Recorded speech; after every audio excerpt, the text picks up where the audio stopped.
Welcome back to Millionaire Real Estate Agent Blueprint with Nathan Najib. Today, I want to have a conversation about what makes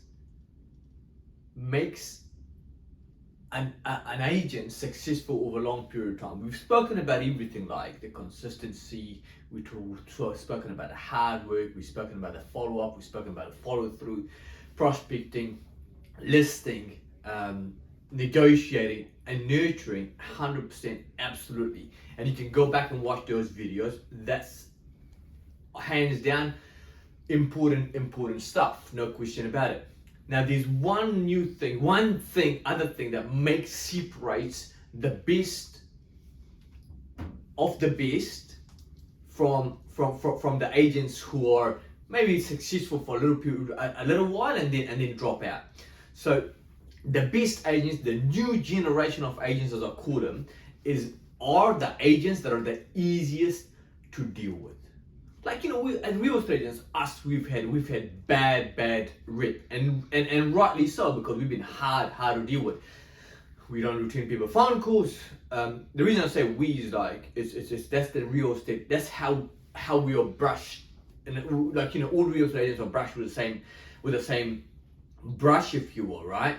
So what makes the best of the best, the new generation different, the old generation, the dinosaur agents as I call them, are agents who actually return people's phone calls, who actually put information on websites. Can you believe in this? Can you believe, there was times when I got into real estate 16 years ago, they used to say, don't put any information on the website because you want buyers to call you. Okay, 16 years ago, 20 years ago, 50 years ago, maybe that was the case. Today, if you don't put all information on the website, if you don't make it easy with buyers, if you're not the easiest agent to deal with, you know what buyers gonna do? They're just gonna flick through your listing. They're just gonna pass by. They're not gonna even look at your properties, yeah? And it frustrates buyers. There was a research came out of REA, real estate website in Australia, the Australian real estate website, which is very prominent. They're real astute how they run the real estate Australian website there. There was research, some stats I'm going to share with you. 72% of buyers said that they're likely to skip any property if there's no price or price guide on it. 72% of buyers. So you're only dealing with quarter of your buyers if you're not putting price guides on your property. Does it make sense? Because if you don't do that, if you're only dealing with 25% of your buyers, what's the likelihood of you getting the best possible price, which is our job as agents to get the best possible price for our vendors? Okay, 72% of buyers will just skip through your property if you're not putting price guides on homes, or price at least. 40% of buyers don't go past the first page of realestate.com.au, or in our case .co.nz, or Trade Me. So if you're not selling to your clients that this is beneficial, because we're going to lose 40% of our buyers if we're not right at the top. That's another stat. And then there was some questions asked, what are the things that frustrate buyers, okay? And we don't want to frustrate buyers, because if you're dealing with frustrated buyers, number one, they don't come through your open home. 71% of them, 72% of them don't come through your open homes. Number two is what's going to happen is it's hard to negotiate. Our job is to negotiate the best possible price, correct? So if that's the case, are we supposed to make it as easy as we possibly can for buyers or for vendors? So 71% of buyers frustrated by property not having a price guide on it. So they're frustrated before, even if they come through your property. 72% of them don't, but even if they come through your property, 71% of those people that come through your property, if you have got no price guide on it, they're pissed off before they even start negotiating with you. And then 54% of buyers are frustrated by homes not having floor plans. It's easy to have floor plans. All our listings here at Najib must have floor plans, or they don't go live. Hardly ever we have a property with no price guide on the properties, or not having floor plans. So now if that's the case, then why more agents aren't doing it? Now here are my answers. These two reasons agents don't do it. These old school agents, the dinosaur agents, the old thinking agents, right? They still think that 2023 is same as they still has in 1985. Number two, agents are lazy. They don't get trained. They don't want to get skilled enough to be able to have a frank conversation with our vendors saying, hey, if we price it like this fairly, put a price guide on it, number one, to get as many buyers as we possibly can through a property, and price it fairly, most importantly, that will create competition, and competition will help us get the best possible price. For example, 73 Rosington Drive I sold yesterday for $1,235,000. I had 2 offers on that property. 4 people interested, 2 offers at the end I got on the property. The other ones are lower range, so I didn't bother with them. But 2 offers that I had, 122 and 1235 we eventually sold it for.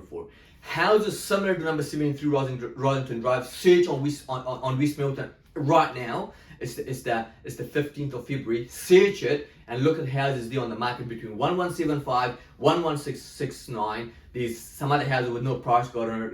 Price guides or price on it as well, which are potentially nicer than the one that we have on the market. But we sold our one for $1,235,000. The price range on that one was realistically priced $1,045,000 to $1,175,000, and we sold it for $1,235,000.